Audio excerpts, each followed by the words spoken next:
SP Tiwari, national general secretary, trade union coordination centre TUCC, और मैं CBT member EPFO Bharat सरकार। मैं यहाँ कश्मीर के 3 दिवसीय दौरे पर आया हूँ। हमारे यहाँ TUCC जम्मू कश्मीर की कमेटी के इन्विटेशन पर। उसमें कल अनंतनाग म्यूनसिपल टाउन हॉल में हमारे आंगनबाड़ी आशा वर्कर्स और हेल्पर्स का कन्वेंशन था साउथ कश्मीर का। आज हमारा यहाँ जो हमारा लीडरशिप का ये कन्वेंशन है, इसमें हमारे डेली वेज के जो हमारे लोग हैं, कैंपा के लोग हैं, सीजनल वर्कर्स हैं, ये तमाम लोग, और एग्रीकल्चर डिपार्टमेंट, परमानेंट वर्कर्स, ये तमाम रिप्रेजेंटेटिव लोग यहाँ आए और पिछले 2 घंटे से सारे विषय पर चर्चा हो रही है।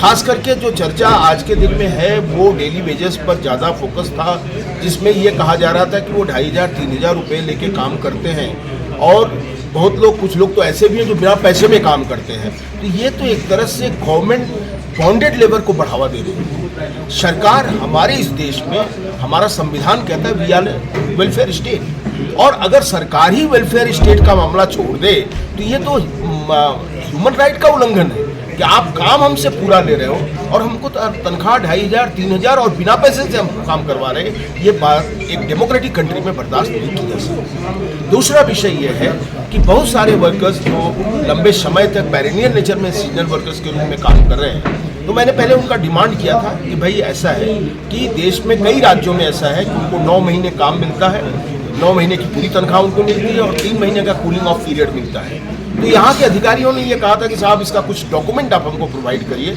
मैंने यूपी गवर्नमेंट का डॉक्यूमेंट भी सरकार के जो अधिकारी हैं उनको मैंने भेजा, LG साहब को भी भेजा कि आप देख लो कि कई राज्यों में इस तरह का है। मैंने उनको मेंशन किया बिकॉज आवर ऑनरेबल LG साहब is from UP and he knows this issue also. हम चाहते हैं कि संविधान के आधार पर और देश के कानून के आधार पर इसका फैसला होना चाहिए और इनकी समस्याओं का समाधान होना चाहिए। एक बार अगर इनकी समस्याओं का समाधान हो जाएगा तो मुझे लगता है कि कश्मीर हमारे देश का ताज था और मजबूत ताज बन के उभरेगा। दुनिया की कोई भी ताकत कश्मीर को हिंदुस्तान से हटा नहीं सकेगी। कश्मीर के लोग और कश्मीरियत की जो जिंदा दिली है वो हिंदुस्तान को और मजबूत करेगी, ये हमें पूरा भरोसा है। मुजफ्फर नबी, मैं UT जनरल सेक्रेटरी जैक और ए मेंबर ऑफ TUCC।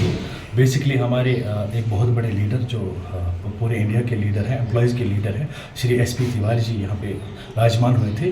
तो उन्हीं के एजाज़ में और उनके वेलकम में हमने एक छोटा सा मीटिंग और एक कन्वेंशन रखा था, जिसका यही मुद्दा मकसद था कि जो जम्मू एंड कश्मीर एम्प्लॉयज़ हैं, पूरे जम्मू एंड कश्मीर के एम्प्लॉयज़ हैं, उनको यूनाइट करना। सर देखिए, हमारा यही मकसद है कि जितने भी मुलाजिम एम्प्लॉयज़ हैं और उनकी यूनियंस है, एसोसिएशन है, उनको हम यूनाइट करना चाहते हैं।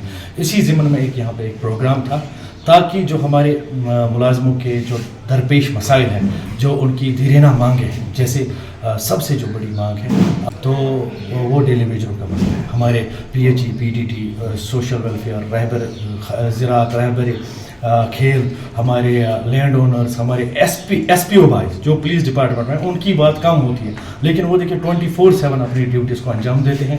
और कितने हमारे SPO भाई जो शहीद हो गए।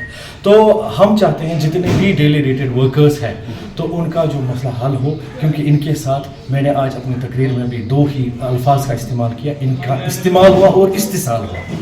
जितने भी गवर्नमेंट्स आई, जो पॉलिटिकल सिस्टम था, जहाँ कोई भी ब्यूरोक्रेटिक सिस्टम था, इन्होंने इनका अभी तक इस्तेमाल और इस्तिसाल किया, लेकिन इनका मसला जो डेली वेजर 25 साल पहले लगा था वो अभी डेली वेजर है और वो डेली वेजर ही मर रहा है। इसी तरह से बहुत सारे डिपार्टमेंट्स हैं, उनमें ऐसे मसले हैं, किसी में रेगुलर वेजेस है, किसी में इनको जॉब सिक्योरिटी है। तो ये मसले हल होंगे इंशाल्लाह, हम पुर उम्मीद हैं। हम अभी भी ये यकीन रखते हैं कि मोदी है तो मुमकिन है।